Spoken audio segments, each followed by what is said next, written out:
Olá, amigos. Eu espero que vocês estejam bem. Estamos trabalhando aqui nas orientações do irmão José sobre a psicografia de Carlos Bacelli. Nós vamos trabalhar o livro Vigiai e Orai.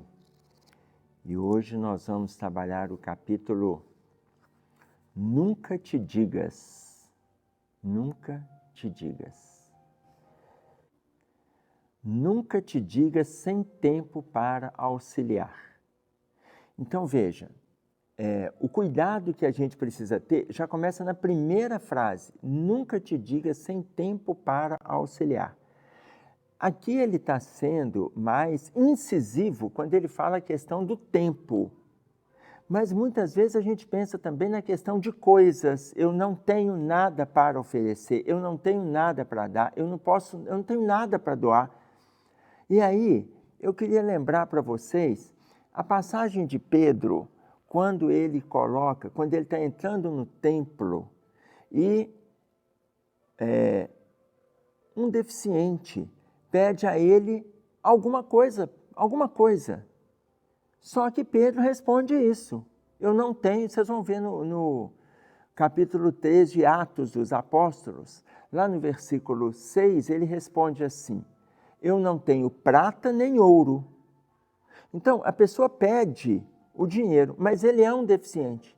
Então, como ele não está andando, Pedro olha para ele e fala com ele: eu não tenho prata nem ouro, mas o que tenho, isso te dou. Em nome de Jesus Cristo, o Nazareno, levanta-te e anda. Pedro dá as mãos para ele e o ajuda a se levantar. Tanto que nos versículos seguintes vai colocando que se juntou os artelhos, né? a estrutura, as articulações, e aquele deficiente começou a andar e entrou no templo para orar. Então, imaginem vocês, eu não tenho prata nem ouro, mas o que tenho, isso te dou. Em nome de Jesus Cristo Nazareno, levanta-te e anda. Eu fico pensando, o que nós temos para oferecer? Eu vou voltar no texto porque ele fala de nós nos colocarmos que não temos tempo para. A gente não tem o tempo ou a gente não se organiza no tempo, é uma questão de disciplina. A gente não tem tempo ou a gente não tem o desejo de estar fazendo, e é uma questão de vontade. A gente não tem tempo ou a gente acha que não tem necessidade, e é uma questão de discernimento. Será que a gente realmente não tem o tempo? Porque Pedro, naquele momento, ele não tinha nem prata nem ouro, ou seja, a pessoa estava pedindo o dinheiro. E aqui o que ele está propondo para nós, nunca te diga sem tempo para. Nem está falando da questão financeira, ok?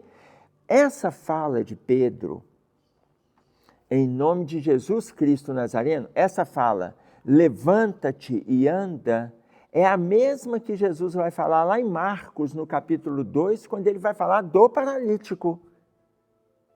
Levanta e anda.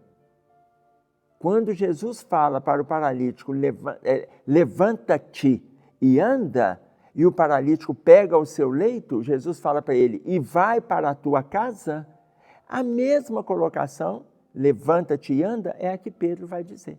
Marcos está lá no versículo 9 do segundo capítulo e Atos dos Apóstolos no capítulo 3, no versículo 6 e em diante. Então, só para dizer para vocês que não é para a gente dizer o nunca, não é para nós falarmos o nunca. Nunca. Não é para a gente se posicionar. Tanto que, quando o irmão José coloca nunca te digas, ele vai se prender ao tempo. Agora, imagine, ele continua trazendo outros valores. Eu me prendi aqui na primeira frase.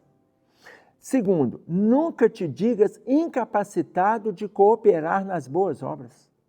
Nunca te digas incapacitado de cooperar. Olha, se o primeiro momento ele falou do tempo, nunca te digas incapacitado. Será que a gente não tem nada para oferecer? E aí eu quero lembrar uma colocação de Emmanuel, porque o Emmanuel coloca para nós assim: se pretendes auxiliar alguém, comece mostrando alegria. Olha, gente, o valor mais simples que o Emmanuel pede, um valor mais simples, se pretendes auxiliar alguém, comece mostrando alegria. Esse é o mais simples. Ele não fala que é para começar mostrando boa vontade, nem disciplina, nem amor ao próximo, nem desejo de caridade, nem evolução. Ele não está pedindo nada.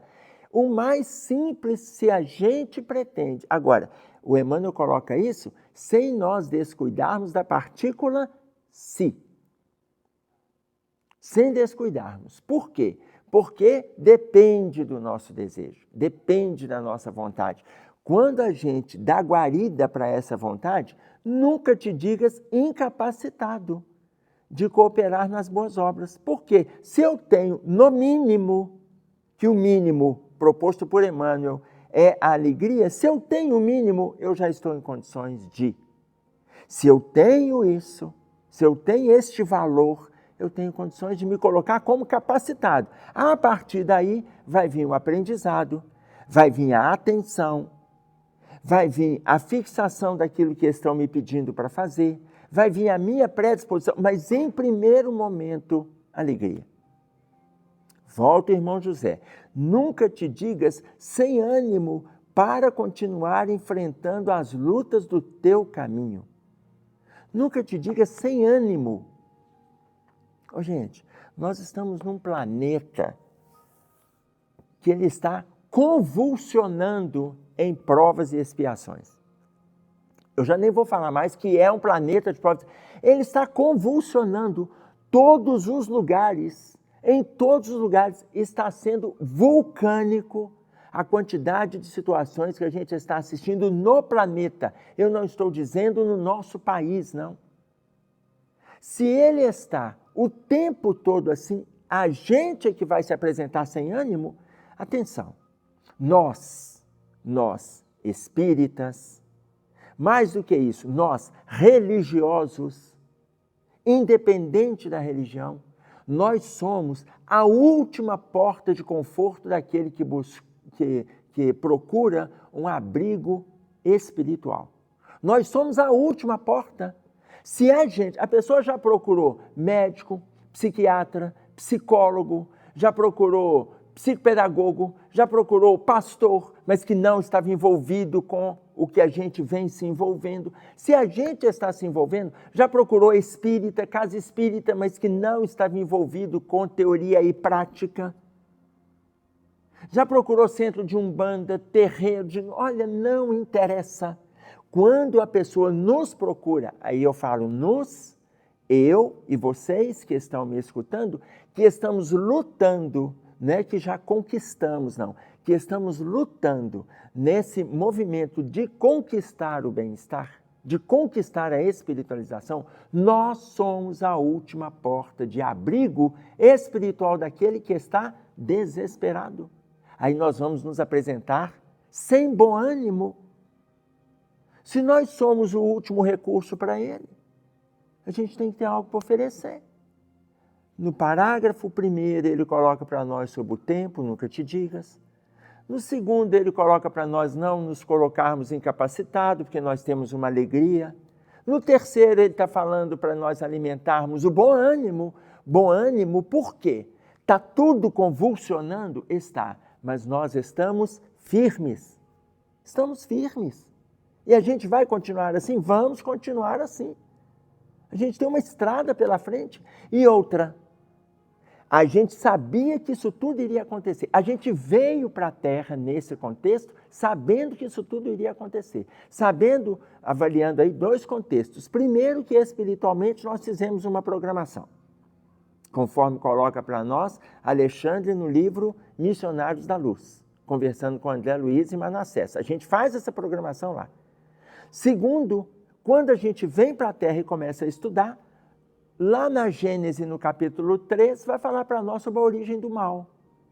E no item 6 vai colocar sobre guerras, calamidades, injustiças sociais e enfermidades. Essas 4 coisas estarão assolando o planeta. A gente viu isso do lado de lá, estamos vendo do lado de cá. A gente vai alimentar a falta de bom ânimo. Não faz sentido, vocês estão entendendo? Aí, por que a importância do bom ânimo? Vamos lá em Aniceto. No livro Os Mensageiros, ele coloca para nós assim: aquele que opera e coopera na seara do Cristo vai receber sempre o melhor. Isto não é promessa de amizade, é lei. Eu vou repetir, até pela profundidade com que o Aniceto coloca para nós. Aquele que opera e coopera, ou seja, aquele que faz e auxilia, faz e auxilia, faz e auxilia, vai além do fazer. Aquele que opera e coopera na seara do Cristo vai receber sempre o melhor. Isso não é promessa de amizade, não é porque o meu mentor gosta de mim, porque eu tenho amigos espirituais que gostam de mim, tem encarnados que gostam, vai receber sempre o melhor. Isso não é promessa de amizade, é lei. Plantou, colhe. É ação e reação. Tá claro? Então, alimentar o bom ânimo faz parte do nosso cotidiano, consequentemente, nós vamos receber também. Ah, mas vão vir pessoas agressivas ou mal-humoradas? Não tem problema. Por quê? Porque cada um vai estar ventilando no seu contexto. Mas a questão não é como que o outro vem, é o que nós vamos apresentar para aquele que vem. Essa é a questão. O que a gente tem para oferecer? A gente tem. Avalia o que tem para oferecer, ok? Nunca te digas entregue às circunstâncias sem disposição para viver. Nunca te digas entregue sem disposição para viver. Sabe aquela frase? Já estou aguardando, meu tempo já chegou, eu não dou conta mais. Qualquer hora eu estou indo embora. A pessoa está lá 45, 48, 54. Não tem jeito mais não. A pessoa se entregou. Só que ela programou viver 90 anos. Ela programou. Nunca te digas, olha, entregue às circunstâncias sem disposição para viver. Se a gente já sabia, como eu disse no parágrafo anterior, do contexto, eu vou me entregar ao contexto e achar que tem jeito mais não? Eu vou encontrar do lado de lá o que eu estou fazendo do lado de cá. Não tem nada melhor, não, gente. Eu não preciso esperar um grupo de desencarnados, iluminados, venturosos, para me receber. Se aqui eu não me ilumino, se aqui eu não carrego nenhuma ventura, se eu não trabalho em favor de ninguém, se eu estou alimentando a preguiça, a inércia, a apatia, eu não preciso de esperar. Aliás, vale a pena a gente lembrar a colocação de Emmanuel também, quando ele diz para nós que todas as criaturas sofrem. No cadinho das experiências necessárias, todas as criaturas sofrem. Ainda que estejamos falando em bom ânimo, em disciplinar o nosso tempo, em manter a alegria, todo mundo sofre. Eu também, você também, todos nós temos, cada um tem a sua dor. Todas as pessoas sofrem, mas poucos sabem sofrer como cristãos, glorificando a Deus. Poucos sabem sofrer como cristãos, glorificando a Deus. O que me remonta uma fala de Carlos Drummond de Andrade, quando ele coloca para nós que a dor é inevitável, o sofrimento é opcional.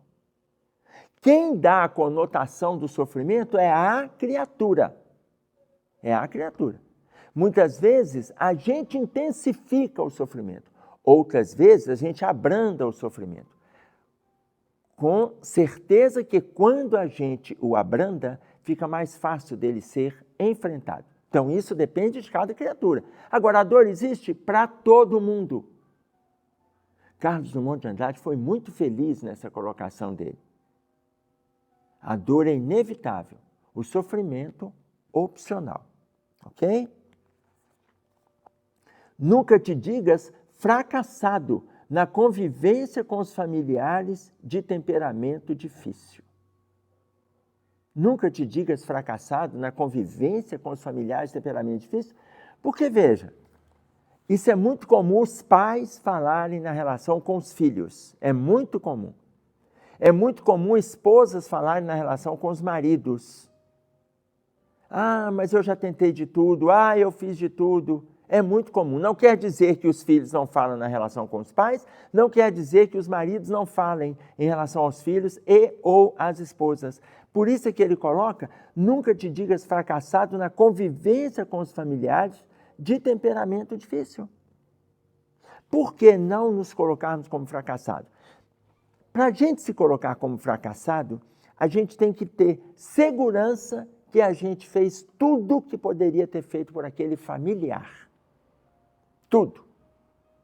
Mas se a gente tem a segurança de que fez tudo, então não precisa da gente se posicionar como fracassado. Por quê? Porque a decisão é dele. A gente vai fazendo tudo enquanto podemos, mas não tudo enquanto ele está em vida. Por quê? Ele tem autonomia, ele tem liberdade, ele tem independência. Ele vai ter, ainda não tem enquanto criança, à medida que ele for crescendo, ele vai ter discernimento, porque são escolhas. Quem vai colocar isso para nós? Santo Agostinho. Ele fala assim, desde o berço as crianças manifestam as tendências boas ou más trazidas de passado. E agora, fazendo referência ao item 9, a ingratidão dos filhos e os laços de família, no capítulo 14 do Evangelho segundo o Espiritismo, que é honrai vosso pai e vossa mãe. Desde o berço, nesse mesmo parágrafo, depois eu gostaria que vocês se atentassem para este item, se atentem para este item. Mas ali está falando da ingratidão dos filhos, mas se atentem, na hora que vocês estiverem lendo, faça uma expansão da leitura, não como sendo os filhos, mas como sendo os familiares. Porque quando ele coloca nesse mesmo parágrafo, se tudo foi feito pelos filhos, e a consciência, atenção, e a consciência está tranquila, não tem do que se inculpar. Você não tem por que se penalizar, você não tem por que se punir. Por quê? Você está com a consciência tranquila. E eles não aceitaram aquilo que foi proposto, porque a escolha é livre. Só por isso. Se você fez tudo pela esposa ou pelo marido e eles resolveram seguir a caminhada que desejaram, ainda que lá na frente tenha ou encontrem o infrutífero da escolha daquela estrada, não tem problema. Por quê? Você conversou, orientou, experimentou, exemplificou, convidou. Você fez a sua parte. A pessoa é livre. Então, atentemos-nos para isso, ok? Nunca te digas desacreditado das pessoas, mesmo quando tenhas sofrido ingratidões. Aqui, ingratidão tem... Gente, eu acabei de falar no parágrafo anterior, que Santo Agostinho fala em ingratidão dos filhos e os laços de família. Ele não falou isso para a minha casa, não falou para a sua. Ele falou isso para a humanidade. A hora que a pessoa pegar esse livro, ela pode pegar esse livro na Suécia. Ela pode pegar o Evangelho segundo o Espiritismo na Noruega. Ela pode pegar na China. O conhecimento, a instrução, a orientação é a mesma para qualquer povo ou para quaisquer povos. A orientação é para todos. Nunca te digas decepcionado com aquelas pessoas que cometem a ingratidão. Nunca te digas desacreditado das pessoas, mesmo quando tenha sofrido ingratidões. Por quê? Porque nós temos que aprender a não esperar das pessoas. Não espere das pessoas. Faça a sua parte, segue adiante. Tanto que a Joana de Ângeles não fala isso? Serve e passa. Serve e passa. Faça isso, serve e passa, pronto, não precisa esperar retorno. Não precisa esperar retorno. Até porque esperar retorno é um risco, porque a gente muitas vezes espera retorno, mas o outro não tem o que retornar. Ele não tem o que oferecer. Então, se a gente fizer esperando que o outro retorne, primeiro, esse fazer nosso ele é condicionado. Não é interessante, então, que nós o façamos. Mas se a gente fizer desprendido do retorno, ainda que não haja reciprocidade, faça a tua parte, que a espiritualidade nos ajuda, faça a tua parte que eu te ajudarei, mas a gente tem que saber em quem buscar. quando Jesus coloca para nós, no capítulo 16 de João, no versículo 33, em mim tenhais paz. Ele não para por aí. Em mim tenhais paz. Primeiro, saber em quem que a gente está buscando. Eu não posso buscar isso com as pessoas. Às vezes a pessoa tem uma paz para me oferecer momentânea, uma paz passageira. Ok. Por quê? Porque está dentro daquele quadro que o irmão José está propondo para nós. Nunca te digas que você não tenha para oferecer. Mas se nós queremos a estabilidade, nós queremos a confiabilidade, nós queremos isso tudo alicerçado, aí vem Jesus. Em mim tenhais paz. No mundo tereis aflições. Olha a fala dele. No mundo tereis aflições. É o que a gente está vivendo. Mas tende bom ânimo, eu venci o mundo. Porque ele é que é a referência. Nós temos que parar de colocar as pessoas como referência. Nós, encarnados, nós não somos referência para ninguém, gente. A gente acerta aqui e erra ali. Acerta de novo, erra acolá. Porque nós estamos na Terra. Eu comecei o tema falando no movimento convulsionante do planeta. A gente erra e acerta e a gente vai lutando para a gente acertar. E a gente valorizar esse acerto sem a instituição da vaidade assolando o nosso estado íntimo, já é uma vitória inacreditável. Por quê? Porque a gente já não está dando conta de acertar. Quando a gente acerta, a gente assim, vai desce e perde o que acertou. Vocês estão entendendo o tanto que está ficando difícil? Então a gente tem um pouco para oferecer, ofereçamos. Lá na frente a gente cai. Não tem problema. Não tem problema, levanta de novo, segue adiante, é o que a gente escuta, é o que a gente vem estudando, não tem problema. Agora eu quero a paz definitiva, então eu vou oferecer, mas eu vou esperar em Cristo Jesus. Eu vou esperar nele, porque ele falou que ele tem para oferecer e pronto, ele falou. Ah, mas eu fiz para fulano e fulano, você acredita, fulano é ingrato. Não tem problema, é o momento dele. Entendamos isso, ok? Nunca te diga sem amparo dos amigos que te assistem do mais alto. Olha, é uma complementação do que a gente acabou de dizer. Nunca te diga sem amparo dos amigos que te assistem do mais alto. Os mentores estão nos observando em tudo. Tem os nossos desenganos? Tem, gente. É computado.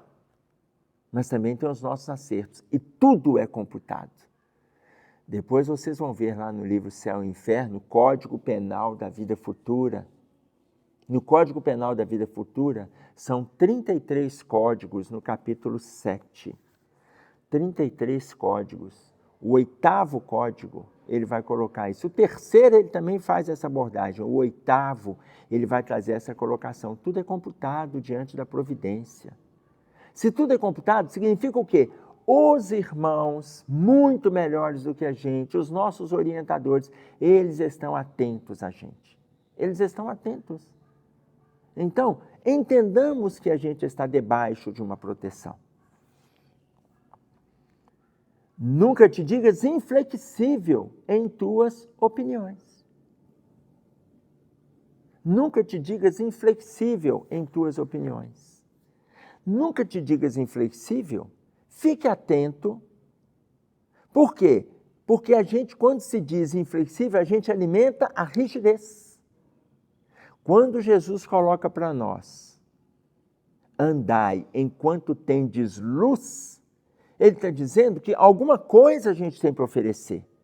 Nunca te digas inflexível, comigo não tem jeito, eu não mudo, eu sou desse jeito, pau que nasce torto, morre torto. Para! Ah, eu dou um boi para não entrar numa briga, uma boiada para não sair dela. Para! Nunca te digas inflexível. Se a gente está na Terra para sermos flexíveis, a gente está na Terra, agora, termo novo, né, para nós lidarmos com a resiliência, nunca te digas inflexível. Então, atentemo-nos, porque essas falas, elas vão alimentando o mal-estar no nosso estado íntimo. E aí, olha o que ele diz. Nunca te digas vítima de acontecimentos que, na maioria das vezes, desencadeaste. vítimas de acontecimento que na maioria das vezes desencadeaste? Olha, ele está dizendo, lá, lembra quando eu falei no início sobre ação e reação? Olha aqui, tem coisas que a gente recebe daqui a um mês, mas foi a gente que plantou. Quando a gente para pensar em determinadas escolhas que a gente está fazendo hoje, toda escolha, invariavelmente tem consequência. Toda escolha tem consequência. Uma pessoa que escolhe não estudar, tem consequência. Hoje, ele lida com a liberdade de não fazer nada porque ele não quer estudar, não quer trabalhar. Está numa geração que ele é sustentado pelos pais. Lá na frente tem consequência. Quais são as consequências? Deus sabe. Não é a gente que vai nortear as consequências do outro, mas tem consequência. Toda escolha. Então, o que a gente recebe é o que a gente plantou. Tanto que o próprio Cristo, o próprio Paulo, quando ele escreve aos Efésios, quando ele fala para nós no capítulo 5, desperta tu que dormes. Sai desse movimento de apatia, de inércia, sai, desperta, acorda, nunca te digas indisposto para. Desperta tu que dormes, levanta-te dentre os mortos e o Cristo te ajudará. Então, quando ele coloca para nós, repetindo, nunca te digas vítima de acontecimentos que na maioria das vezes desencadeaste, e olha, ele está colocando a maioria das vezes, porque ele está falando desta encarnação. Se nós observarmos causa e efeito, a maioria quase que esmagadora do que vivenciamos aqui, são situações que a gente plantou aqui, ou situações que a gente trouxe de lá. E ele encerra dizendo, nunca te digas sem Deus. Nunca te digas sem Deus.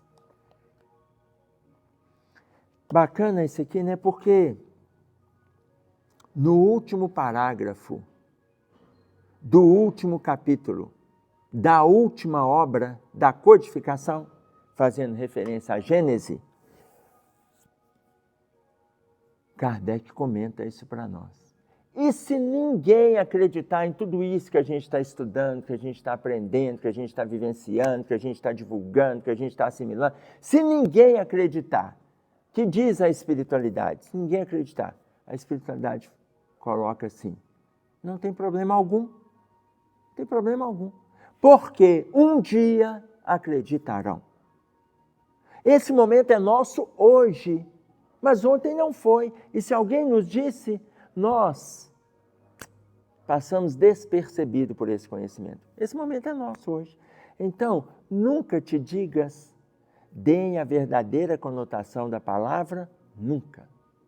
Para a gente não cair na inflexibilidade. Até porque, no mundo em que estamos, hoje reina quem flexibiliza.